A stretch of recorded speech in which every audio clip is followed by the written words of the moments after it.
I'm about to say something probably controversial. I have never liked how Magneto plays in the Marvel vs. games.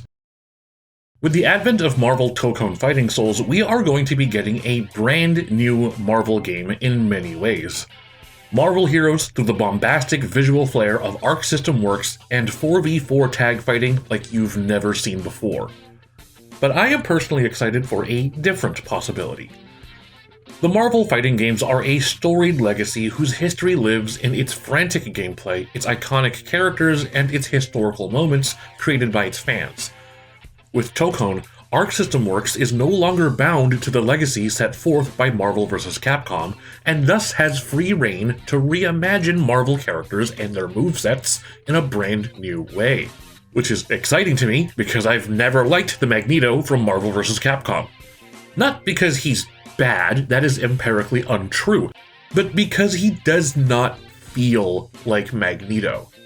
And it might be a simple thing to say, but it's something much deeper to explain.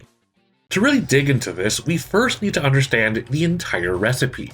How do fighting games express character? How did we end up with the curly mustache we know today? And how we might reimagine the master of magnetism.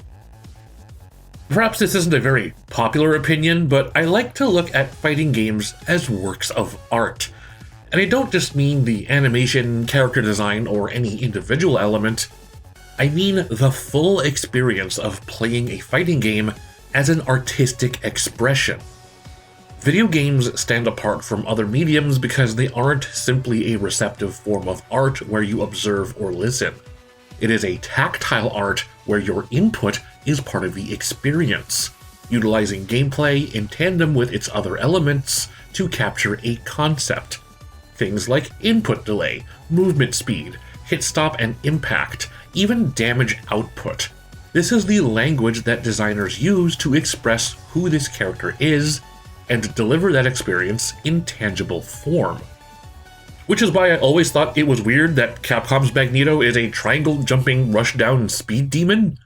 See, old fighting games were weird. They did not have the deliberate design theory that we have today, built upon decades of observing archetypes and analyzing emergent gameplay patterns to finally craft characters towards a purpose-built playstyle. Instead, creators simply gave characters what they thought they should have, regardless of whether or not they have mechanical cohesion. And even then, you can sort of get it right.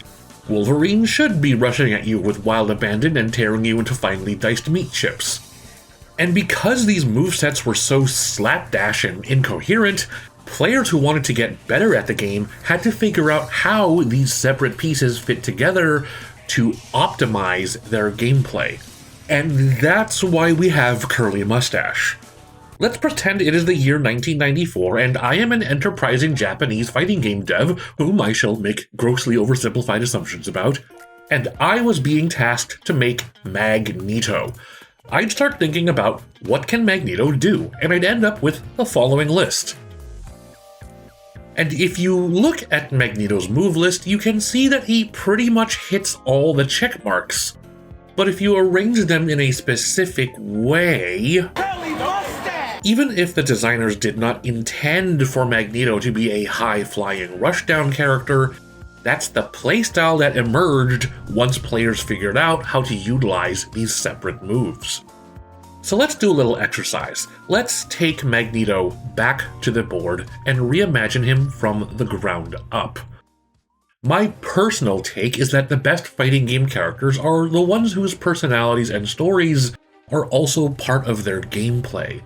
A character can be so much more than a set of moves and hitboxes, and a fight is more than just a pair of health bars. When you fight, you reveal something about yourself, and it's through that expression that we become connected with the characters we play as. In a fighting game, a fight is a performance of character expression. Now, I'm not a comic book guy, but X-Men is such a cultural touchstone that of course I've been exposed to it in some form or another.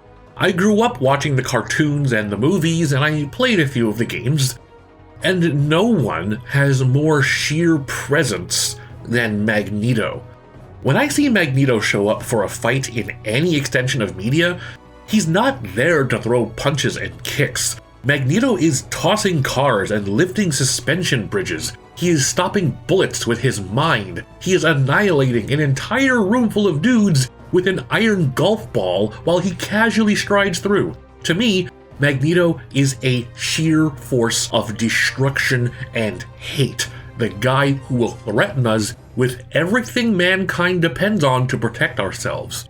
When you fight against Magneto, you are facing a rain of steel beams, highway railings, and streetlights. Your own weapons are turned against you, and you cannot even trust the floor to keep you on your feet. Magneto has never once played like this in a fighting game, because if he did, that would make him a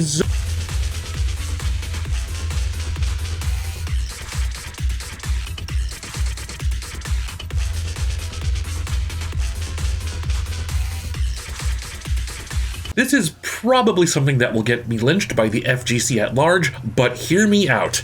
Magneto should be a zoner. When I think about zoners, I think about oppressive screen control, lingering projectiles and traps that threaten space, disjointed attacks that allow the zoner to pressure from a safe distance, preventing your foe from even touching you by turning the screen into a hazard zone where even approaching becomes a risk. And in most media, this is exactly what Magneto does. He controls the battlefield and crushes his opposition with their own surroundings, while he alone remains untouched. It is a perfect expression of his character through an already existing gameplay archetype. As of the recording of this video, Magneto has not yet been revealed for Marvel Tokon, so I could just be spitballing. If at some point in the future Magneto does get added to Tokon and he's a zoner, then I get to cash in this preemptive told you so. And if I'm wrong, then you guys get to come back to this video and put me on blast for how wrong I was. I'm ABI, and I'll see you later.